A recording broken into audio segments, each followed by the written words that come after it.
चलिए, जैसे कि नक्शे खंड को शुरू करेंगे। ठीक है, जो हमारे पाठ्यक्रम में इसका पद्मावती खंड का जहाँ पर क्या क्या हमें पढ़ना है, नागमती वियोग वर्णन और नक्शे खंड। ठीक है, तो नागमती वियोग वर्णन बाद में पढ़ेंगे, पहले हम नक्शे खंड की आज यहाँ पर व्याख्या देखेंगे। तो इस शुरुआत इसका पहला बंद यहाँ से है, कहते हैं का सिंगार ओहि बरनौ राजा, ओहिक सिंगार ओहि पे छाजा। प्रथम शीश कस्तूरी केसा, बलि बासुक का और नरेशा। भौर केस व मालत रानी, बिसहर लुर लेहि अरधानी। बिन बेनी छोरी झार जो बारा, सरग पतार होई अंधियारा। कोंवर कुटिल केस कुंवर कुटिल फेस नगकारे, लहरिन भरे भुजंग बैसारे।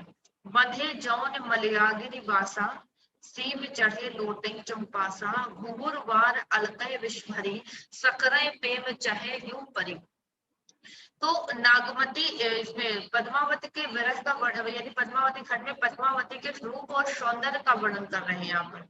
ठीक है, जैसे लिखते हैं कि का सिंगार, यानी कि इस छंद में जब तोते के मुख से, ठीक है, पद्मावती के सौंदर्य का वर्णन आता है। यहाँ पर पद्मावती के सौंदर्य का वर्णन किस तरह से तोता उसके श्रृंगार का वर्णन कर रहा है राजा के सामने। ठीक है, राजा के सामने तोता इस छंद में क्या करता है, पद्मावती के केशों का वर्णन करता हुआ, यानी उसके श्रृंगार के साथ साथ उसके मतलब श्रृंगार में किसका वर्णन कर रहा है, केश का वर्णन कर रहा है उसके। ठीक है, तो लिखते हैं कि का श्रृंगार ओहि बरनौ राजा, ओहि का श्रृंगार ओहि पर छाजा। ठीक है, तो जैसे तोता लिखता है, जैसे लिखते हैं कि तोता वर्णन करते हुए कहता है राजा से कि हे राजन, मैं पद्मावती के का श्रृंगार वही वर्णन, मैं पद्मावती के श्रृंगार का क्या वर्णन करूं, है ना। कहते मैं पद्मावती के श्रृंगार का क्या वर्णन करूं, उसका श्रृंगार तो उसी के जैसा, वही के श्रृंगार वही पहचाना, यानी छाना मतलब उसका श्रृंगार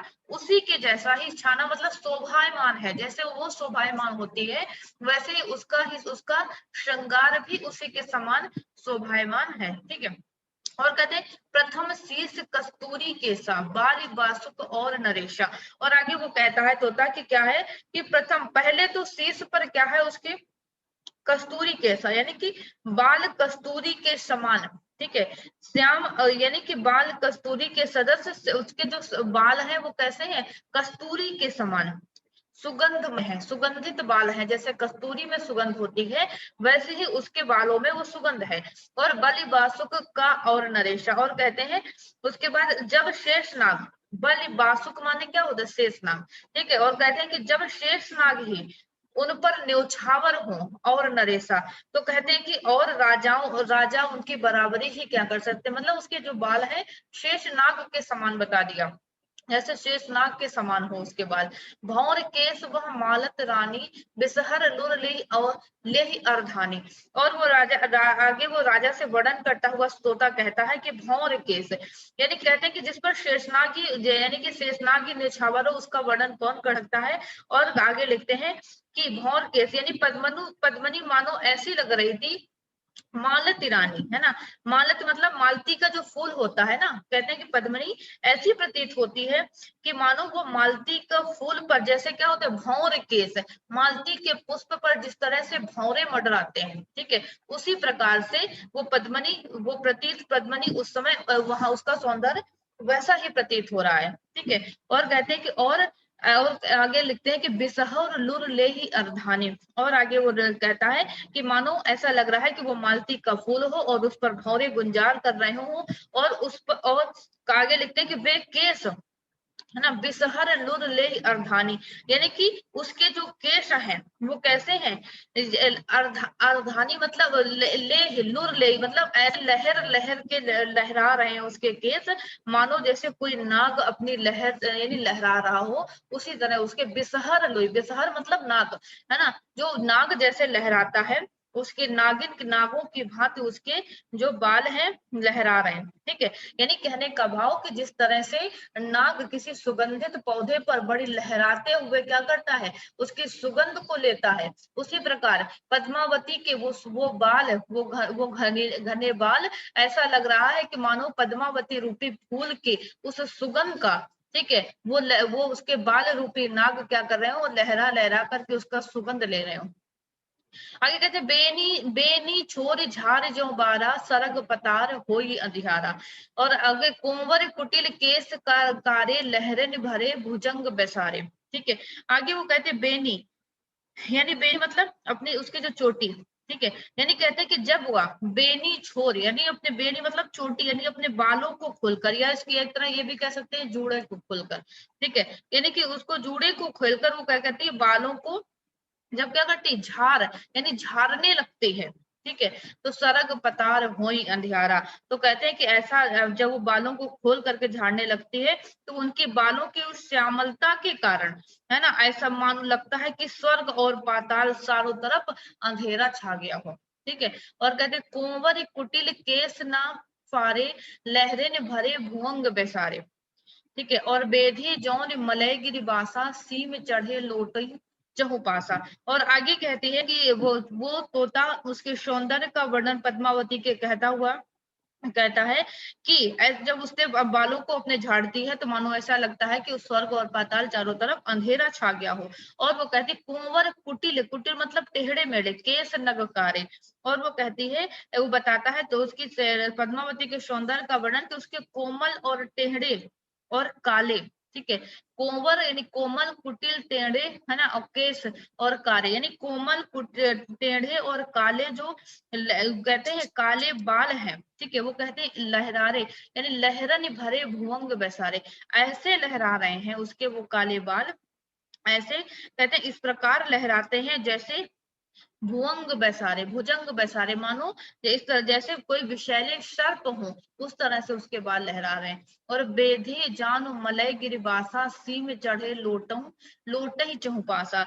और आगे वो कहते हैं कि पद्मावती के बाल कि उसके शीश पर चढ़े हुए, बेधे जान मलय गिरिबासा, यानी उसके शीश पर जो वो बाल है वो इस प्रकार से लगते हैं मानो मलय गिरिबासा, मलय गिरि पर, ठीक है, वास करने के लिए, जैसे मलयगिरी पर्वत पर कहते हैं निवास, मलयगिरी पर निवास करने के लिए जो सर्प लिपटे रहते हैं ना मलयगिरी पर, तो ऐसा लगता है कि उसके ऊपर जैसे मलयगिरी पर्वत पर सर्प जिस प्रकार लिपटे रहते हैं उसी प्रकार उसके बाल भी उसी प्रकार प्रतीत हो रहे हैं।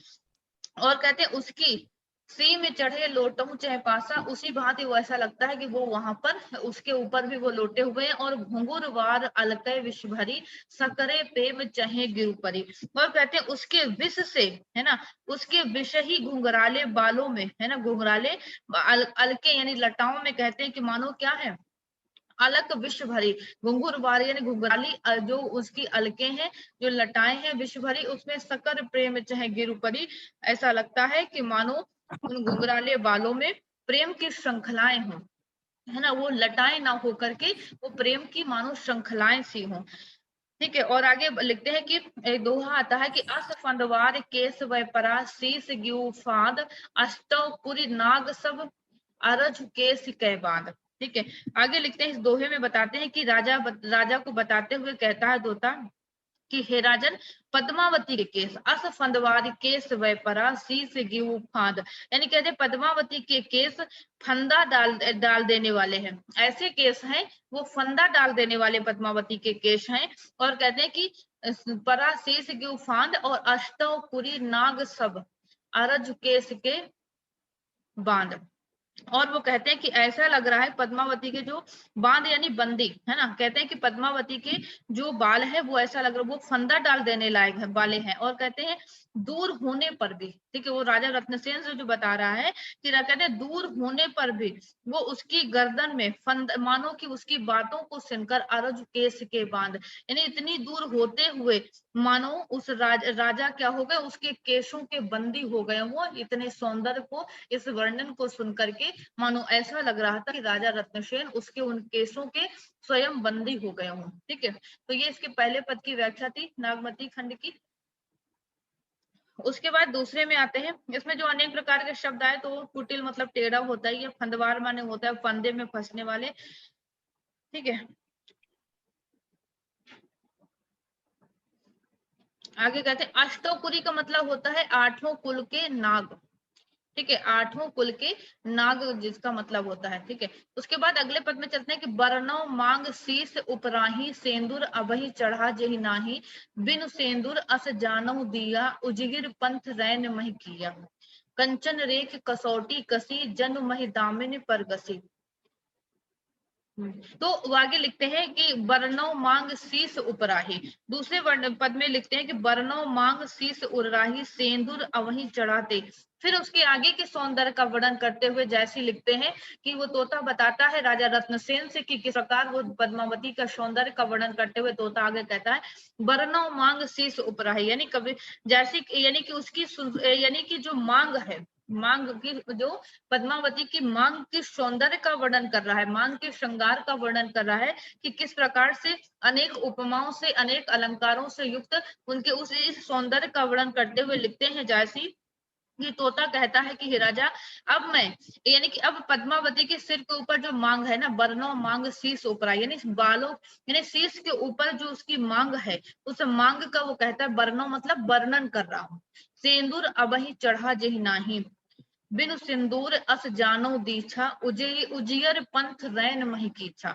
आगे वो कहता है कि अब मैं तुम्हें राजा से कहता है कि अब मैं तुम्हें उसके मांग के जो शीश के ऊपर मांग है उस मांग का वर्णन करता हुआ कर रहा हूँ, और कहता है जिसके ऊपर अभी सिंदूर भी नहीं चढ़ा है जिस मांग के ऊपर। ठीक है, और कहते हैं यानी कि कहने का मतलब कि वो अभी क्या है, सिंदूर नहीं चढ़ने का मतलब कि वो अभी अविवाहित है।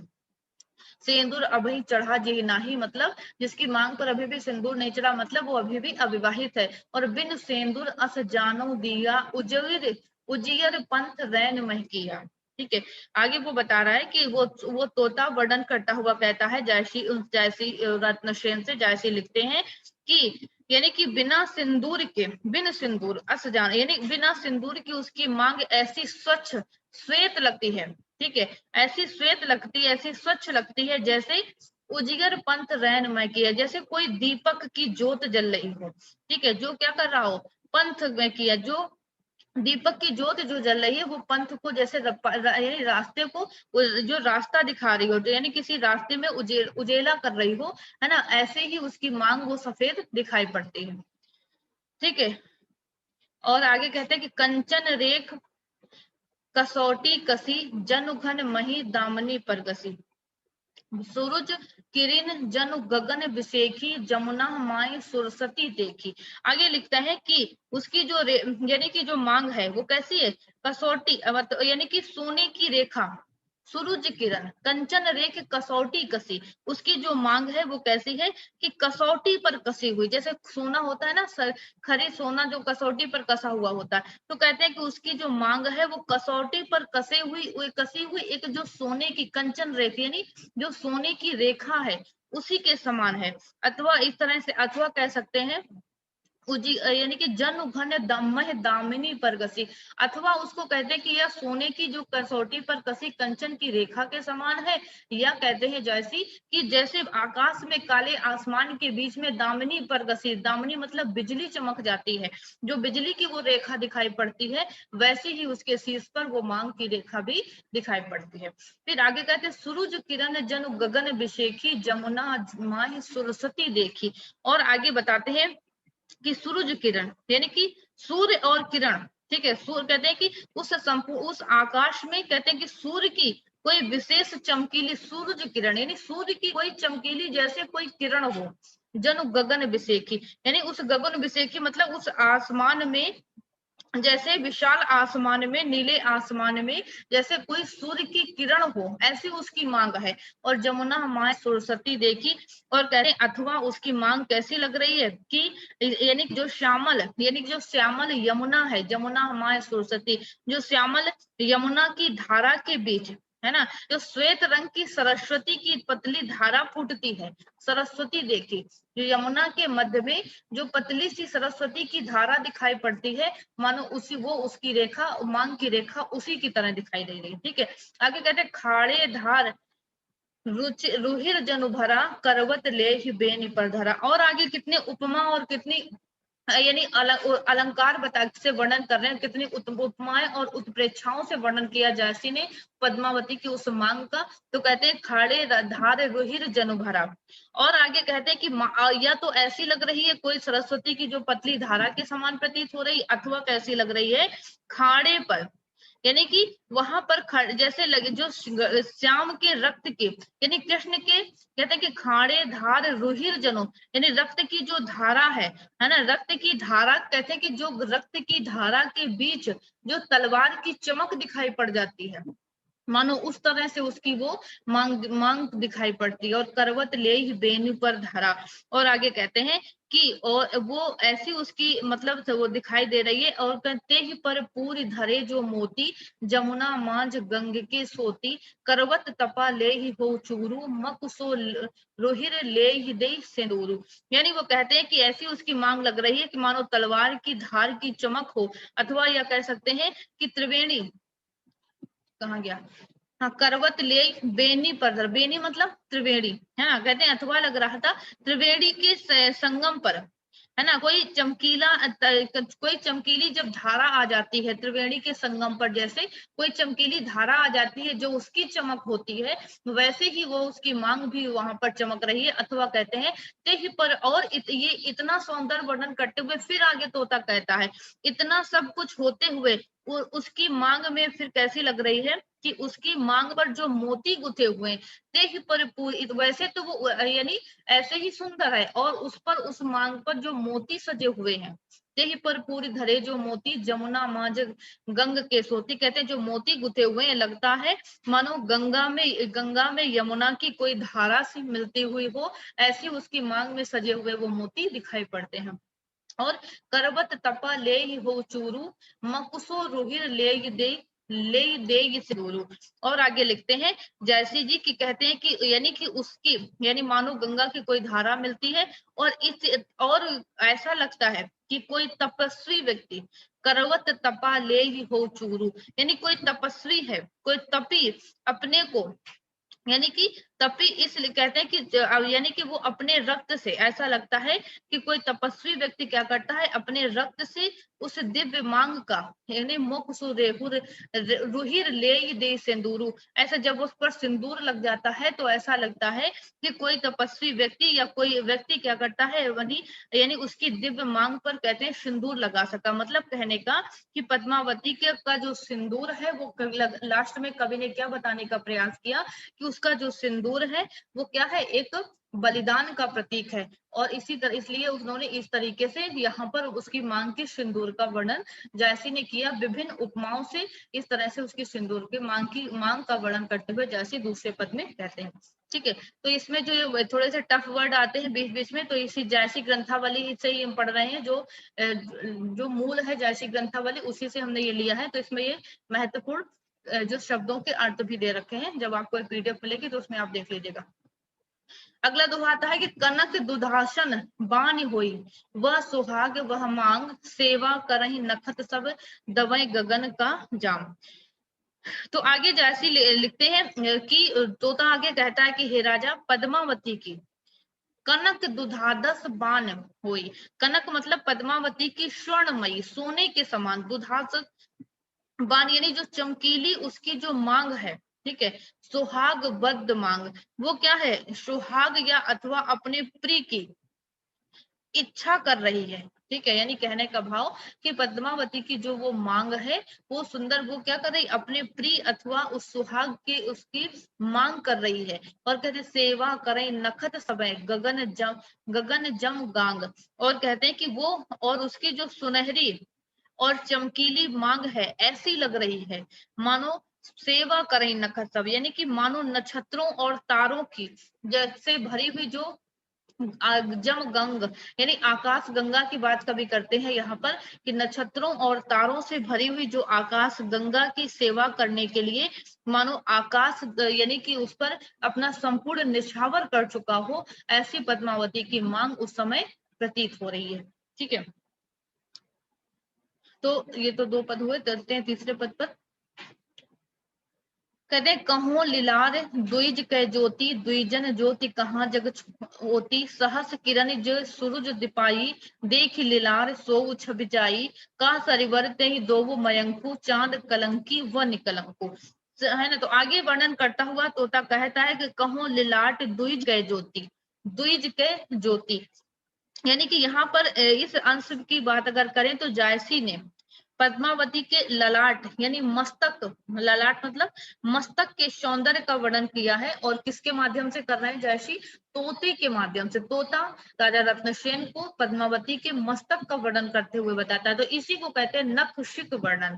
ठीक है, नख से लेकर शिख तक वर्णन, नाखून से लेकर पैर सिर तक का वर्णन, यानी सौंदर्य का वर्णन जो किया कहलाता है नखशिख वर्णन। तो अब उसके मस्तक का वर्णन करते हुए लिखते हैं जैसे कहो लीलार द्विज कै ज्योति, द्विजहि ज्योत कहाँ जग ज्योति, सहस किरण जे सूरज छिपाई। आगे लिखते हैं कि कहते तोता कहता है कि हे राजन कि अब कहो लीलार, अब मैं आपसे क्या कह रहा हूँ, लीलार यानी उसके मस्तक का वर्णन करते हुए वो मैं आपसे बता रहा हूँ, वर्णन करता हुआ हूँ। तो कहता है कि उसका जो मस्तक है ऐसा लगता है मानो द्विज कै ज्योति, यानी द्विज मतलब जो ऐसा मतलब मानो द्वितीय का, द्विज का जो चंद्रमा होता है, ठीक है, उसका मस्तक ऐसा सुंदर है जैसे द्विज का चंद्रमा सुशोभित होता है, वैसे ही उस पद्मावती का मस्तक लग रहा है। और द्विज ही ज्योति कहो जग होती। और आगे कहते हैं वो तोता उसका वर्णन कर रहा है कि लेकिन कहते हैं किंतु द्विजय ज्योति कहाँ जो, यानी कि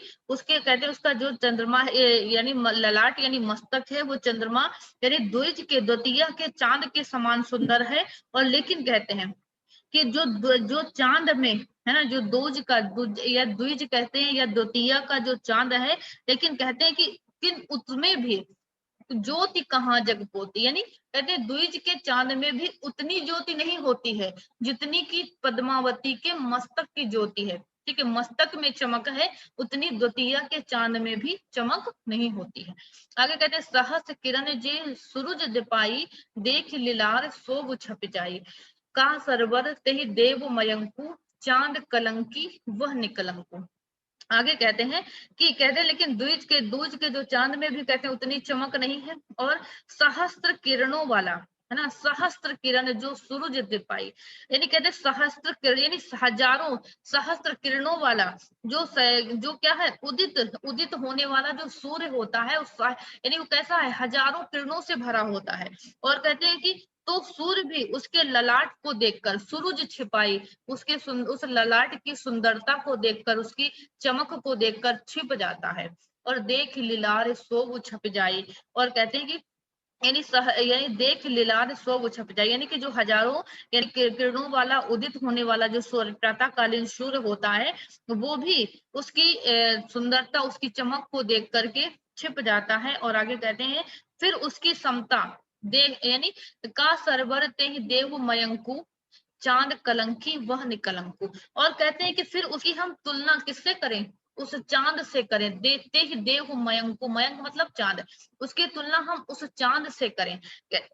कहते हैं कि उस चांद से उसकी क्या तुलना, चांद कलंकी व निकलंकु। कहते हैं चांद खुद अपने आप में क्या है, उसमें तो एक कलंक है, वो कलंकी है चांद, लेकिन वह क्या है, निकलंकु, यानी जो पद्मावत है वो क्या है, वो निष्कलंक है। चांद से अगर तुलना करें तो कहते हैं वो भी व्यर्थ है चांद से तुलना करना, क्योंकि वो तो कलंकी चांद है। और लेकिन जो पद्मावत है वो तो निष्कलंक है।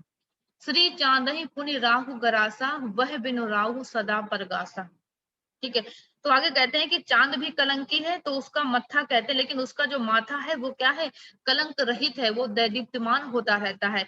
और आगे फिर लिखते हैं जैसे कि इसके बाद चांद को तो क्या कर लेता है, श्री चांद ही पुण्य राहु ग्रासा, चांद को कौन ग्रस लेता है, राहु ग्रास लेता है ना। लेकिन कहते हैं वह बिन राहु सदा परगासा, लेकिन वो पद्मावती का जो मस्तक है, वो जो ललाट है, बिना राहु के बिना कहते हैं सदा क्या होता है, चमकता रहता है। ठीक है, कहते ही लीलार पर तिलक बहीठा, द्विज पाट जानौ ध्रुव डीठा। और आगे सुंदरता वर्णन करते हुए कहते हैं जैसे कि उसके मस्तक पर इतना सब कुछ शोभायमान, इतना उज्जवल मस्तक तो है ही, और इसके अतिरिक्त क्या है, फिर उसे यानी कि उसके मस्तक पर, उसके माथे पर क्या है, पाट जनु यानी तेह लीलार पर तिलक बही था, यानी उसके मस्तक पर जब माथे पर एक जो बिंदी सी लगी है, जो तिलक लगा है, जो बिंदी सी लगी है, द्विज पाट जानो ढूंढी था, वो ऐसी प्रतीत हो रही है मानो द्वितीया के चांद के पर क्या है, जैसे द्वितीया के चांद के बल में क्या होता है, जैसे कि कोई ध्रुव यानी ध्रुव तारा चमक रहा हो, ऐसे उसके मस्तक पर लगी हुई वो बिंदी शोभायमान हो रही है। कनक पाट जनु बैठा राजा, सबय सिंगार अत्र ले साजा, ओहि आगे थिर रहा न कोऊ, दो का कहे अस जुर संजोग। और आगे फिर वर्णन करते हुए राज बताते हैं कि उसके जो सुंदर आभूषण हैं, यानी कि वो कहते हैं कि ऐसा उसका उसके माथे की बिंदी ऐसी लगती है मानो कोई ध्रुव तारा उसके बगल में, चांद के बगल में चमक रहा हो। और आगे कहते हैं कि सोने के सिंहासन पर कनक पाट जनु बैठा राजा, और अथवा उसके माथे की वो बिंदी ऐसी प्रतीत हो रही कि मानो सोने के, कनक पाट मतलब सोने के पाट मतलब सिंहासन पर, ठीक है, कोई राजा बैठा हो, और कैसा हो, सबय श्रृंगार अब ले ही साजा, और वो संपूर्ण श्रृंगार को किया हो, किए हो, यानी सुंदर वस्त्र आभूषणों से जो सुसज्जित हो, है ना, वो राजा बैठा हो, जैसा शोभायमान होता है वैसा ही उसके माथे पर वो बिंदी शोभायमान। और कहते हैं अब वही आगे थिर रहा न को दुह का कहे जस जुर संजोग। और कहते हैं कि उसके माथे के तिलक के सौंदर्य के आगे, ओह आगे, यानी उसके माथे पे जो तिलक है, जो बिंदी लगी है, उसके सौंदर्य के आगे कोई भी ठहर नहीं सकता, यानी कोई उपमा, सब सारी उपमाएं व्यर्थ हैं उसके आगे। और कहते हैं कि कौन जाने न रहा न को, और दहु का कहे अस जुरो संजोग। और कहते हैं कि वो तोता कहता है कि कौन जाने उसका संयोग, या कह सकते हैं वो तोता राजा से कहता है जुड़े संजोग, यानी पता नहीं किसके साथ उसका जो संजोग जुड़ेगा, यानी उसका विवाह पता नहीं किसके साथ होगा, कौन वो भाग्यशाली होगा, तोता उस राजा रत्नसेन से कहता है। ठीक है, तो इस दोहे पे आते हैं कि सरग धनुक चक बान दुई, जग मारन तिन नाव, सुनके परामुरुष के राजा मोकत हवे कुठाव। तो कहते हैं सरग धनुक चक्र। ठीक है, तो आगे वर्णन करता हुआ लिखता है, कहता है वो तोता राजा से कि हे राजन, कि सरग धनुक चक बान दुई। ठीक है, यानी कि सरग, यानी कि कहते हैं कि सरग धनुक यानी कि खड़ग, ठीक है, धनुष, सरग मतलब सड़क नहीं है, यहाँ पर खड़ग है, ठीक है, खड़ग लिखा है, थोड़ा सा मिसप्रिंट है, खड़ग यानी खड़ग जो होती है, ठीक है। और कहते हैं बाण, धनुष और बाण जो है, कहते हैं कि इनको देख करके, ये जो जो खड़ग धनुष और बाण है, यानी कि इन देख करके उसका नाम क्या होगा, संसार को क्या कर दिया गया, जग मारन तिन नाव, इनको देख करके, ये बाण देख करके उसका नाम क्या कर दिया गया, जग मारन, संसार को मारने वाला बताया गया। ठीक है, और कहते हैं कि सुन के परामुरुष के राजा मोकई हुए कुठाऊ। और इस तरह से राजा राजा ऐसा कहता हुआ, यानी कि राजा मतलब राजा उसके इस प्रकार के सौंदर्य को सुनकर, सुन के परामुरुष के राजा मोको, यानी राजा उसके इस प्रकार के सौंदर्य को सुन करके क्या हो जाता है, मूर्छित हो जाता है। ठीक है, यानी कहने का भाव यहाँ पर पूरे पद्म की पद्मावती का रूप और सौंदर्य इतना विशाल, इतना व्यापक था कि सभी उस सौंदर्य के आगे यानी सब व्यर्थ था, इतना व्यापक था कि उसका नाम यानी संसार पर एक एक तरह से यानी उच्च स्तर पर था, उस पर सभी न्यौछावर थे, सभी बलिहारी थे उसके सौंदर्य के आगे। और रत्नसेन उसके इस विराट सौंदर्य की चर्चा को सुन करके क्या हो जाता है, यानी खोस आ जाता है। ठीक है, मूर्छित का मतलब खोस आ जाता है, उसके सौंदर्य की कल्पना में ही, सिर्फ वर्णन में ही वो हो जाता है। ठीक है, तो ये थे 3 पद जो हमने यहाँ पर किए, नक्शिक वर्णन के, शेष कल करेंगे।